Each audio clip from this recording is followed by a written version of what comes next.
his entry into the criminal world began small. The drug trade, with its promise of unimaginable riches, beckoned.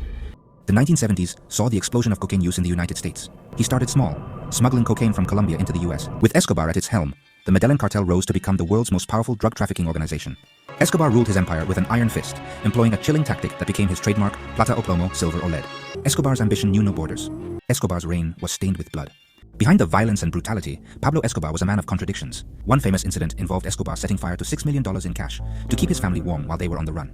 Paranoid and always on edge, Escobar surrounded himself with a heavily armed militia. Hacienda Nápoles, Escobar's sprawling estate, was a testament to his wealth and extravagance.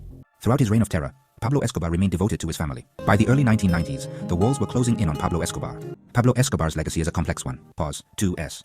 Then there's the legend of the $6 million fire. Pause. 3S. This act paints a complex picture of Escobar, blending his ruthless criminal persona with the undeniable love he had for his family. Pablo Escobar. The name still echoes with a mix of fear and fascination. Born in rural Colombia in 1949, his early life was marked by poverty, a world away from the luxury he would later crave. But young Pablo was ambitious, driven by a hunger for a better life.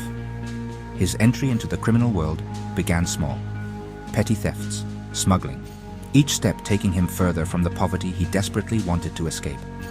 His ruthlessness and ambition quickly became apparent. He was a natural leader, drawing others to his side. The world of crime was a seductive escape from his humble beginnings. It offered wealth, power, and a chance to rewrite his destiny. And Pablo Escobar was ready to seize it. He wouldn't remain a small-time crook for long. The drug trade, with its promise of unimaginable riches, beckoned, and Pablo was ready to answer its call. If this topic intrigues you, make sure to like, subscribe, and check out other deep dives into the world of politics, controversies, and untold stories. Stay tuned for more. The 1970s saw the explosion of cocaine use in the United States. Demand surged, and where there was demand, there was Pablo Escobar, ready to supply. He saw an opportunity, a chance to turn himself into something bigger, more powerful. He started small, smuggling cocaine from Colombia into the US, but his ambition had no limits. He quickly rose through the ranks, outmaneuvering and eliminating rivals with brutal efficiency. His ruthlessness became legendary. Fear was his currency, loyalty his shield. He built a network of loyal followers, all bound to him by a potent mix of fear and reward. Those who crossed him met a swift and brutal end. It was a message, clear and chilling. Escobar was no longer just a smuggler. He was becoming a kingpin, the architect of a vast criminal empire. The cocaine trade was his ladder to power, and he was climbing it, rung by bloody rung. With Escobar at its helm, the Medellin cartel rose to become the world's most powerful drug trafficking organization. Its tentacles reached across continents, its grip tightening on the global cocaine trade. Governments seemed powerless to stop them. Escobar's ruthlessness knew no bounds. He enforced his will with violence, silencing anyone who dared to oppose him. Judges, journalists, politicians, all fell victim to his brutal reign. His message was clear: betrayal was met with death. The Colombian government seemed powerless to stop him.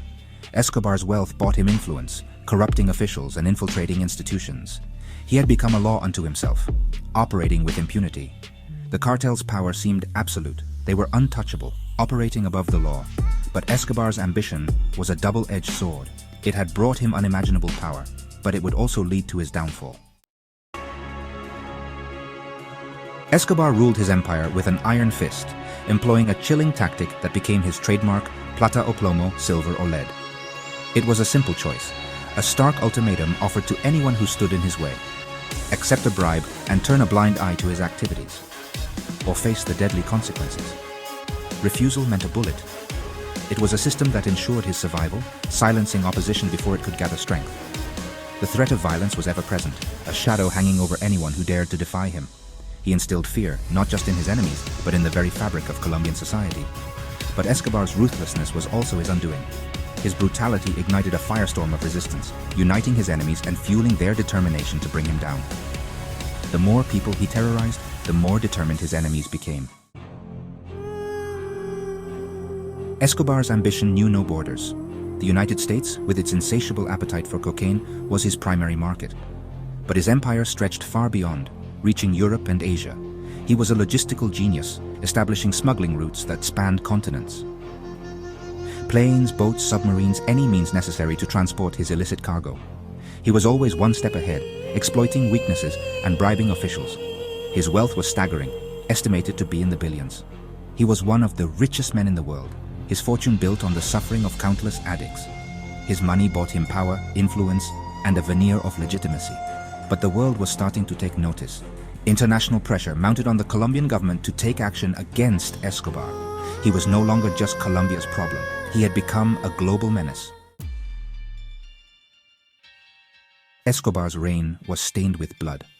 He declared war on his own country, unleashing a wave of violence that terrorized Colombia for over a decade. Bombings, assassinations, kidnappings. Violence became a tool to maintain his grip on power. The bombing of Avianca Flight 203 in 1989, killing all 110 people on board, shocked the world and exposed the true extent of his ruthlessness.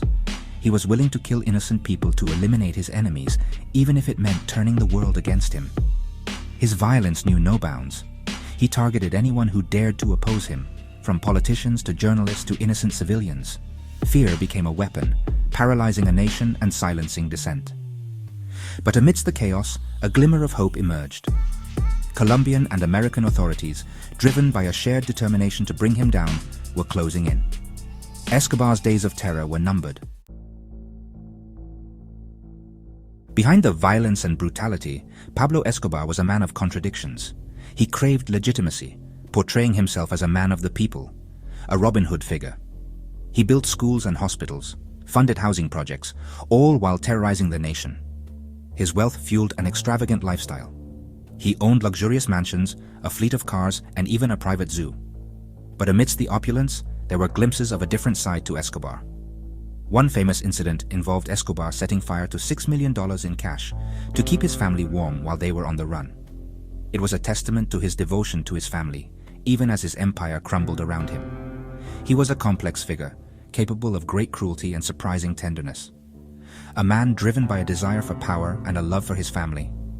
But in the end, his crimes would overshadow any good he may have done.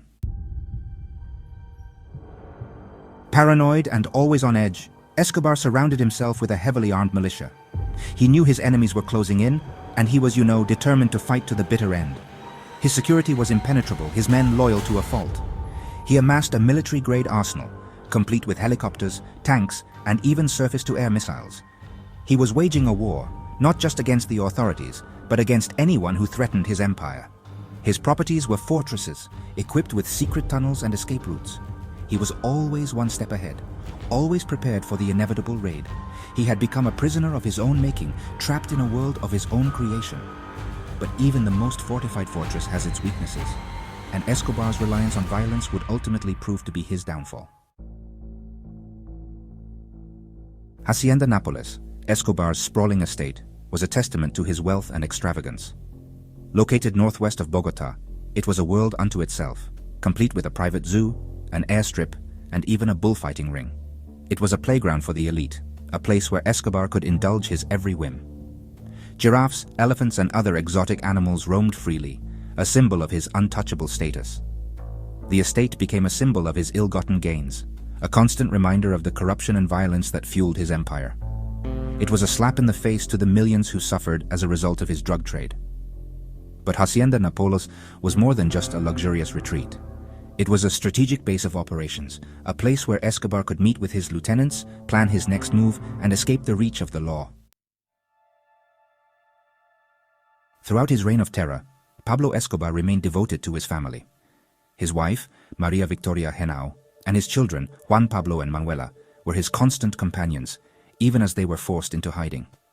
He showered them with lavish gifts, attempting to shield them from the harsh realities of his world. But the violence he unleashed would ultimately touch their lives, forcing them to live in constant fear. His love for his family was perhaps the only redeeming quality in a life marred by violence and corruption. He was a man of contradictions, a ruthless killer who adored his children. But even his love for his family couldn't save him from the consequences of his actions. His empire was crumbling, and his family would soon pay the price for his sins.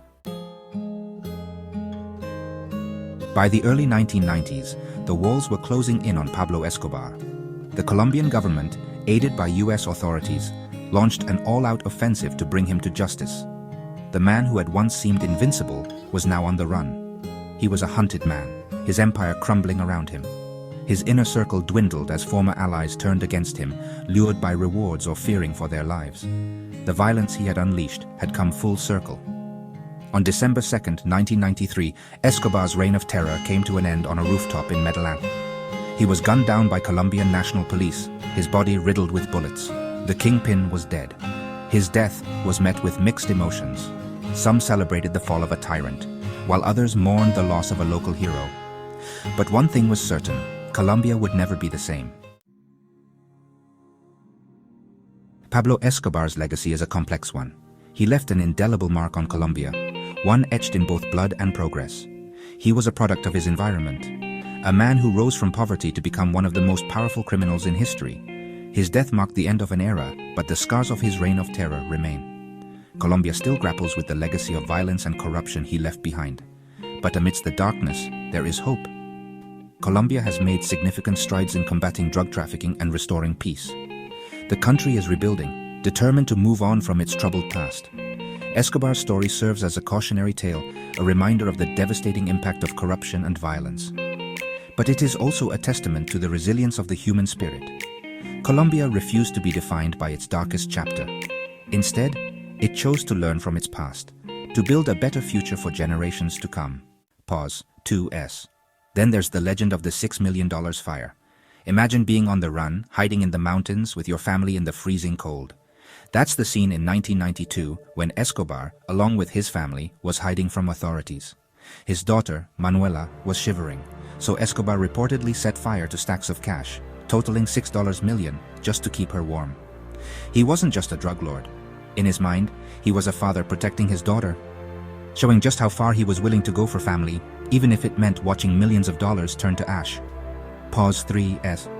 This act paints a complex picture of Escobar, blending his ruthless criminal persona with the undeniable love he had for his family. It serves as a reminder that even the most notorious figures can have moments of humanity. Escobar's story is one of contrasts, of power and vulnerability, of violence and love. The legend of the $6 million fire is a poignant symbol of the lengths he would go to for those he cared about, adding yet another layer to the enigmatic legacy of Pablo Escobar.